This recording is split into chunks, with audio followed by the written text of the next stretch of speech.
Hey everyone, my name is Cordell, and today I'm going to teach you how to add complex, interesting, changing bass fills into your drum rack so that you can go from having the same sound over and over again to having something new and interesting and diverse happen every time you hit the pad.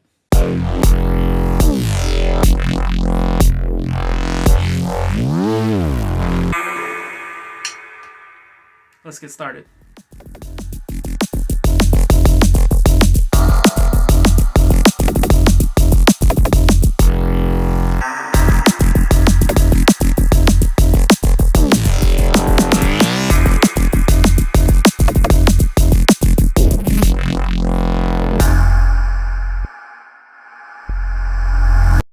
Alright, so as you can see here, I've got a drum rack, and this is a drum rack that's got a few different layered instruments with some basses that are layered with some drums. If you're not trying to do that, check out some of my last tutorials. But what you'll notice here is I've got a groove that I drummed out, and then it's missing a fill. Now, a fill is at the end of a phrase. It's typically done by a drummer or a percussionist, but basically it's when you add a variation to the end of a phrase so that things stay interesting and unique and captivating throughout. Typically it's done by changing up a rhythmic pattern on the drums, but what I like to do is use basses and different sound designs and textures as a fill. So check out this groove that I've got right here and notice that the fill is just not there.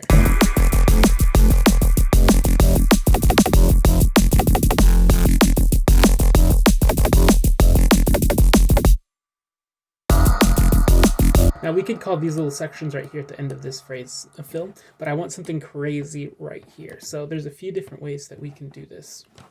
I know I'm going to add it to this section right here of my drum rack. It's called bass fill, and right now I've got this the kick that I'm using, and I've got just a hi-hat. So it sounds pretty empty, and I want to fill this space with just crazy noises. So there are two ways to do this. One is to just create a very long piece of sound. I call it like a bass jam, but you can call it whatever you want. You can see I just took a serum patch here and automated a bunch of different stuff using a device randomizer. And just put some MIDI notes and just really just made a bunch of sound art, right? And then what you can do is you can just record that onto a new track, or you can freeze the track and then flatten it. What that'll do is just turn it into audio. And so that's what I did here. I just recorded this track by routing.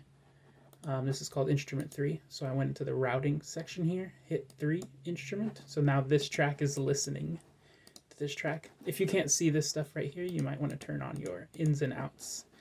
So now this track is listening to this track. You can just arm and record it and then hit record.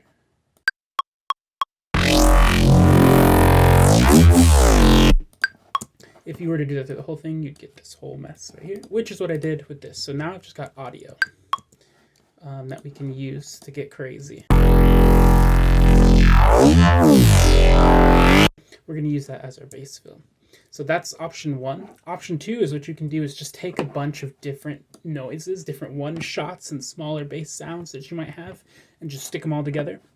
As you can see here, I just grabbed a bunch of sounds from one of my packs that I liked, and then just put them all next to each other, and then I crossfaded them. If you're not sure how to crossfade, you've got 2 samples that can overlap. Bring them next to each other, and if you're zoomed in enough, I like to hold Command or Option and then scroll. If you're zoomed in enough, you can find these small little markers here. These are your crossfade markers, and if your audio is right next to each other, you can just smash these crossfades into each other. And there you go. And if you do that for everything, you'll just get one long bass jam made of a bunch of different sounds. And once you've done that, you can highlight the whole section, hit Command J. That'll consolidate the whole thing into one long chunk, just like we did here. So I'll show you how to do this with both of these, right? So I've got this bass fill. Since we're going to do 2, I'm just going to hit Command R and rename this to bass fill 1, right? So these are just grouped. Like I said, if you're not sure how to create these groups, check out some of my other tutorials. What we're going to do is just drag this long bass jam into this group. All right, I'll hit Command R and rename this like bass jam 1, I guess. And so now if we were to just hit this, it stops as soon as we let go. Typically you would move this to a one shot where it would just keep going. This is super compressed, so it's hard to tell where the marker is, but you can see it'll just keep going forever. But what we're going to do today is use slice mode. So in slice mode, we have a few different options, right? We're going to choose slice by, and you have these drop-down markers. So slice by transient means it'll find the transients, those first little hits, and it'll put a slice marker at every single transient. We'll talk about what slice markers are in a bit. It's basically where slices begin. This is really great for chopping up drums, which I'll talk about in another video. Beat is really good if you have even intervals of stuff. It'll just create a different division. So if you want a slice to start every quarter note, you'd hit beat quarter note or 4 bars, etc. Region is what I think we're going to use today, and you set just how many different spaces you want. It's pretty arbitrary. And then the last one is manual, where you just double click to place them wherever you want. If you zoom in, you can adjust them. And if you want to delete a slice, you just double click it. And that's the case for all of them. But today we're going to use a region. So go ahead, and if you're following along at home, you're going to choose a region. And then the amount of regions you have are going to determine how long the chunk is. So let's just go with 24 for now. So what you'll notice, probably most likely, is when you hit it on slice mode, nothing will happen. Without getting too technical about it, in your ins and outs section, you can see what all of these pads, what note they trigger. So bass fill, I clicked this IO right here. If you go into bass fill, you can see that it's triggering note C3. And these samplers, their default is C like 5, I think, something like that, but it's definitely not C3. So if we want our sampler over here to start in the beginning, we need a MIDI effect. So we're going to hit Command F, and we're going to type in pitch. What you'll find is a pitch MIDI effect that you can drag on. If you don't want to Command F find it, you can go over here to MIDI effects, and it'll be right here. So if we close this IO, close all of this, come back to our bass jam here. It took me a while to figure this out, but lucky you're watching a tutorial. So if you just have a blank sampler here from dragging in a sample, drag in pitch and then move it down to -24 semitones. And what that'll do is it'll start the set note at what works with Ableton Sampler. You can see it's starting right at the beginning. But we're back at the same problem as square one, where every time we hit it, it just triggers the same thing over and over again. So I actually want my regions to be a little longer than that. So I'm going to choose 16 so that the regions are longer. That's pretty cool. So now what you need is another MIDI effect plugin called Random. So Command F, I'm going to type in Random. I'm going to drag this bad boy after the pitch in the command chain. And the way Random works is you have a percentage of chance. So if you have it on 0, it'll always trigger the same note as before. But the higher this chance knob, the more likely it is to trigger a different note. This just tells you if the regular note is being triggered, which is 0, or if the randomizer is pushing your note up or down.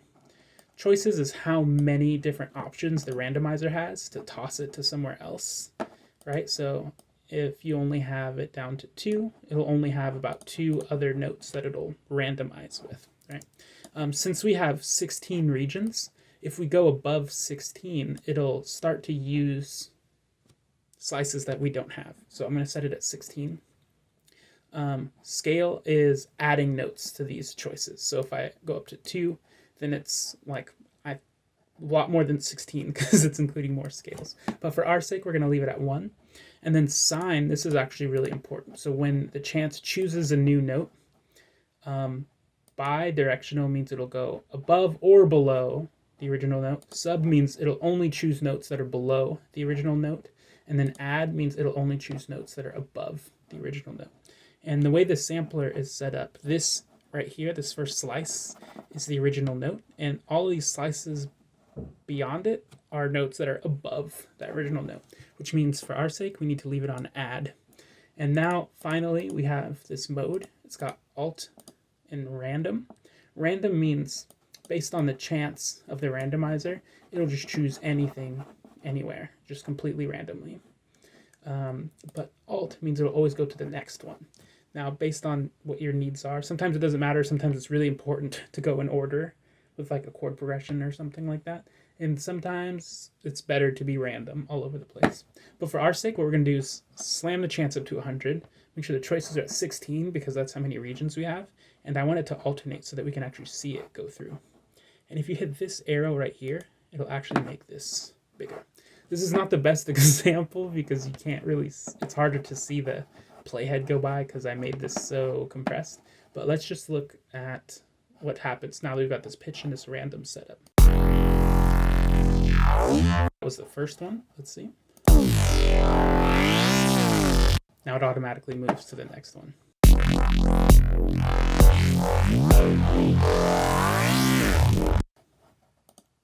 Nice. So now that we've got that set up, let's see how the end of our musical phrase here sounds.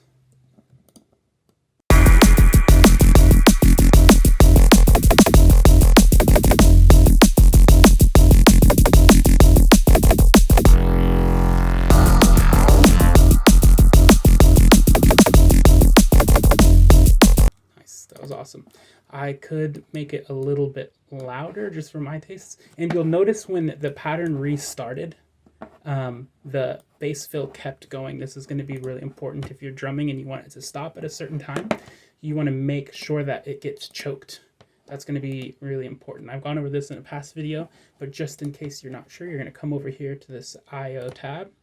And over here where we were talking about which notes come in, right next to it is where you'll find choke. So bass fill isn't being choked by anything, but I want it to stop when the next phrase begins.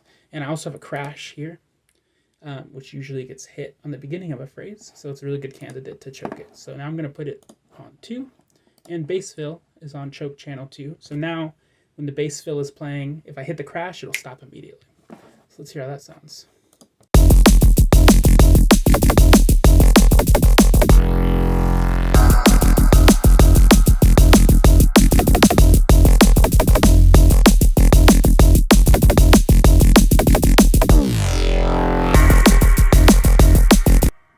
That's awesome. I'm going to do it. Oh yeah, and it's also helpful to fade it in a little bit if you've got it with a kick. Or in some cases, you can actually side chain this to your kick as well. I'm going to do it one more time so that you can follow along at home. I'm going to drag this bass fill over here and rename it bass fill 2. And then I'm going to delete this bass jam so that we can try it with our kind of hodgepodge Frankenstein bass jam. So I've got my bass fill 2 highlighted here. I'm just going to drag and drop it. I'm going to go over all the same things. So I'm going to put it into slice mode. I'm going to go down to region. I'm going to choose 16 regions. It's the same length as the first one, so I already know that's pretty good. I'm going to turn warp LFO and filter off for now. I'm going to get my pitch and my random. And since I already set this up, I'm actually just going to highlight these, Command C to copy, but you can go in and find them if this is your first time. Command V to paste right there. And now every time we hit bass fill 2,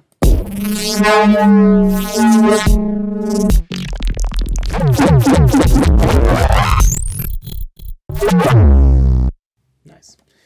I'm going to add this to the choke chain as well. So I'm going to open up the chain, open up the IO, bass fill. And oh yeah, since I copied it, it is already being choked. So that's excellent. So now what I can do is I can go back to that same drummed out pattern that we had, and I can add an alternative to that first one. So now I'm also going to add a crash, because I know if I don't add a crash, then it's going to keep going longer than I want to. So we've got this crash and this bass fill. Let's hear how this sounds.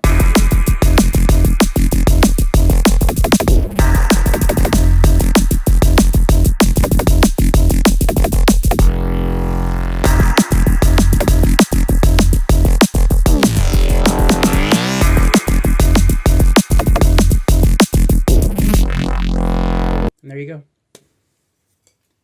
So as you might have seen in that tutorial, I make a lot of these sounds like the kick and the snare and all those bass noises you just heard. If you want to use some of them yourself, check out the link in the description. And if you enjoyed this tutorial, don't forget to like and subscribe.